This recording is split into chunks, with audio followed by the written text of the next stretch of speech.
Adoption is a thing that happens in this world, and it happened to us, and so we have trauma.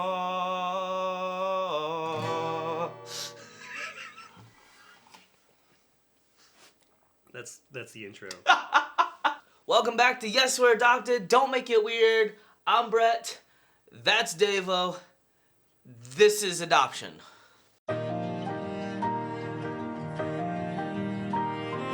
Before we get started, go ahead and take a second, take a sip of your coffee.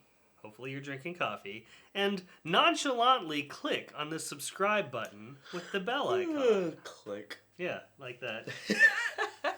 That way you'll get notifications as we put out more of these adoption videos and the other stuff that we have going on the channel right now.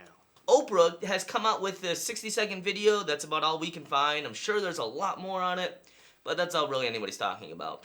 You get a car! You get a car! You get a car! Ah! Everybody gets a car! And we've been seeing this video on social media talking about childhood trauma and how it changes the brain and all these other things happen that this doctor dude was talking about. Yeah. But they say it's revolutionary, and it's this whole big eye-opener for people, but it's been out there for a while. Yeah, that research has been around for a bit. They've been talking about it for a long time in adoption-specific content. Yeah. But, yeah, I don't know. Well, it's not as highly publicized as the traumas that kids are experiencing. No, that's true. Which, it's a different kind of trauma, but yeah. I appreciate, I guess, that it's bringing awareness to this idea. But as far as the adoption realm, at least in the 60 seconds that we watched, it didn't really speak to us, right? Specifically, but right, it's there. So what is? Hang on, I want to do this real quick. I need your mouse. No. So, welcome to Davo's Science Nerd Corner, where Davo's going to explain the science of childhood trauma. Take it away, Davo! Don't do that. Here, I'll play some music for you again. No. Fine. Davo's Science Nerd Corner doesn't get an intro song. You're not allowed to anymore. You know as much of the science as I do. I know, but I want you to explain about the science. This. Why? Because you're wearing glasses. You're the nerd corner. This is your nerd corner. Here, let me fix this. This is your office. Well, to see, guys. I don't know what that voice was. Hi. It was almost Professor Frank running and the Luke save me and the fling fling fling. Please explain it all in that voice. Just explain it in that voice. And the kid is experiencing the trauma with the hoe and the flavin' and the don't hurt me. I'm taken away from the mommy, wah! Don't hurt me. A lot of our research comes from reading a ton of books about adoption and a ton of books about neuroplasticity and neuroscience and that sort of thing. And when we talk about adoption specifically, I would point a lot of people toward, for instance, The Primal Wound by Nancy Newton Verrier, which is one of those kind of seminal works about adoption and neurology and how kids of children of adoption, especially infant adoption, are neurologically different than kids that don't experience what we would term as an infant trauma. Mm-hmm. And a lot of that is because that trauma is experienced as a pre-verbal, pre-cognitive baby. Yeah. So there's no way for a kid who's separated from their birth mother to express just how traumatic that thing is. Right. One of the hallmarks of adoptees that are infant adoptees is this unexplainable over hypersensitivity to criticism, right? Yep. So, which is actually a neurological thing that a lot of adoptees experience, which is a form of essentially PTSD, where we have experienced the initial trauma being removed from our mothers, and then have a different level of separation and anxiety, which translates into these destructive behaviors. So in my case, up until recently, and even today, I have to check myself a lot. Whenever anybody says anything to me in a tone that sounds like they are displeased, or even somebody asks or Right. requests something or gosh. clarifies something, I always Yep. take it personally, and I always feel it is a criticism. It's right? an attack on So, you. like, you might come in here and be like, hey, can you, edit this thing Yeah. one more time or whatever, and I'll be like, what?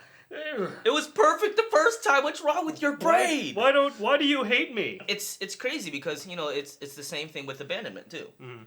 I am possibly the clingiest person on the face of the planet. All of that kind of goes back to the infant trauma that I experienced whenever I was a baby.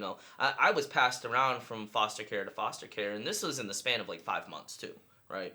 But as a baby, I never really had any kind of stability. And then after those 5 months, when I was adopted, I flew across the country to a whole new world, essentially. The long and short of this, as far as I'm concerned, is that these are things that are helpful to be aware of, right?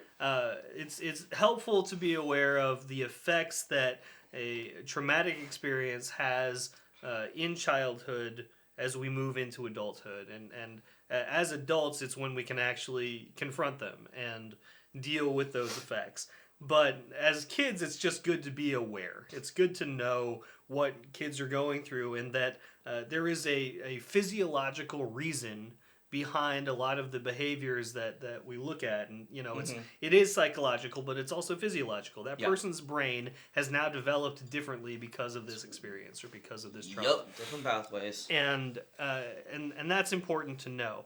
The caution that I would throw out there is to say that as good as it is to know those things, that doesn't define you. No.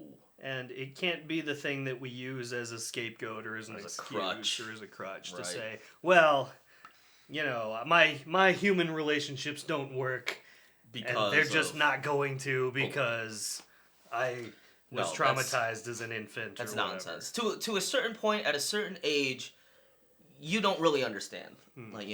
And so to fall back on that is kind of natural. And so then you start looking at studies into neuroplasticity, for instance, where awareness or metacognition of how your brain is functioning will actually allow you then to be able to change those neural pathways and to think different, to think better. There's something to be said neurobiologically for like meditation or for just awareness and thinking about stuff. So and this has been true for both of us as well, even like in the realm of feeling hyper criticized, right? Like my wife will ask me to take out the garbage or to throw away my Q-tip or some crap, right? And my initial response to that is to take those things as criticism, whereas now being aware that my knee-jerk response is honestly like a passive-aggressive one, and to know that the root of that is just that my brain has been wired a little weird, and acknowledge it and then think differently has changed the nature of my relationships and has changed the nature of how my brain now functions, where it's now become natural for me to be a little bit more normal about that kind of thing. And I think that's kind of the major point, is to say that, look, we have different neurological structure, but we can also change that neurological structure. So it's good to be aware of, but you're not stuck. Ding! So thank you guys so much for joining us today for Yes, We're Adopted. Don't make it weird. Make sure that you guys check us out on Facebook, on Instagram. Hit that subscribe button down below. Comment with your guys' thoughts on what we talked about today. My brain broke right there again. I need coffee. I'm dying right now. We'd also love to hear your comments about trauma. Trauma! That's a terrible thing to say, but we're just going to leave it. Yeah! What's been your experience, or what'd you think about Oprah's little video clip and her research or whatever? And is that revolutionary to you? Like, that's something that I think we're realizing more and more, is that a lot of this stuff is just not something that a lot of people are aware of. So knowing that, has it changed your worldview any? That's something that we'd love to discuss and love to talk to you about and kind of get some more opinions. So please leave those in the comments as well. Yeah. And as always from us, yes, we're adopted. Don't make it weird. The only reason I'm saying that is for you, Noodle, because you said you missed it. Thank you for watching. Yes, we're adopted. Don't make it weird. I have good facial hair. Brett can't grow a beard.